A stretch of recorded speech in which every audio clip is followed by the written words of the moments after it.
CPM സംസ്ഥാന secretary MP Govindan പ്രതികരിക്കുന്നു. അതിലേക്ക് ഇടതുപക്ഷ പ്രസ്ഥാനങ്ങളും പുരോഗമന പ്രസ്ഥാനങ്ങളും SFI ഉൾപ്പെടെയുള്ളവരെല്ലാം ആദ്യം മുതലേ ഇതിൻ്റെ ഒപ്പം ചേർന്നിരുന്നു എന്നുള്ളത് ശരിയാണ്.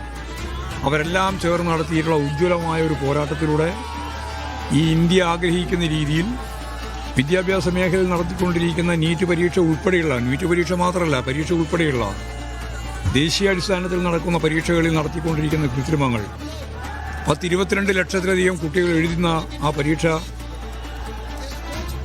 വലിയ അഴിമതിയുടെയും കൃത്രിമത്തിൻ്റെയും ഭാഗമായിട്ട് പൂർണ്ണമായിട്ടും റദ്ദാക്കേണ്ടി വന്ന സാഹചര്യം, ടെൻഷൻ അനുഭവിക്കുന്ന ആ പരീക്ഷ എഴുതുന്ന വിഭാഗത്തിൽപ്പെട്ട കുട്ടികൾ 20-ലധികം കുട്ടികൾ സ്വന്തം ജീവിതം തന്നെ സമർപ്പിക്കേണ്ടി വന്ന സാഹചര്യം, ഇങ്ങനെയെല്ലാമുള്ളൊരു സാഹചര്യത്തിലാണ് യഥാർത്ഥത്തിൽ ഈ സമരം ശക്തിയായിട്ട് മുന്നോട്ടേക്ക് വന്നത്.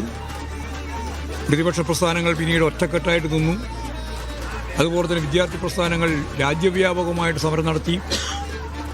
ഈ സമീപകാലത്തൊന്നുമില്ലാത്ത രീതിയിൽ ഇന്ത്യയിൽ നടക്കുന്ന സമരത്തിന് അനുഭാവം രേഖപ്പെടുത്തിക്കൊണ്ട് ലോകത്തിൻ്റെ വിവിധ മേഖലയിൽ ശക്തിയായ രീതിയിലുള്ള പിന്തുണ പ്രഖ്യാപനം നടന്നു. ഇങ്ങനെയെല്ലാം ചേർന്നുകൊണ്ട് ഈ ഇന്ത്യയുടെ ചരിത്രത്തിലെ പുതിയ ഒരു അധ്യായം രചിച്ചുകൊണ്ട് പുതിയ തലമുറയെപ്പറ്റി പലപ്പോഴും പറഞ്ഞുകൊണ്ടിരിക്കുന്നവർ രാഷ്ട്രീയവാദികളാണ്.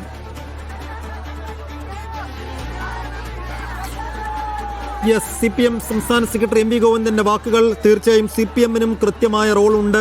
CPM നേതാക്കൾ, അവരുടെ MP-മാരൊക്കെ ഈ CJP സമരത്തിന് ഐക്യദാർഢ്യം പ്രഖ്യാപിച്ചുകൊണ്ട് പിന്തുണ നൽകിക്കൊണ്ട് അവരോടൊപ്പം രാപ്പകലുകളിൽ അവരോടൊപ്പം ജന്തർ മന്ദറിൽ കഴിഞ്ഞതും മുദ്രാവാക്യം വിളിച്ചതും ആ സമരത്തിൽ പങ്കുചേർന്നതുമൊക്കെ നമ്മൾ കണ്ടതാണ്.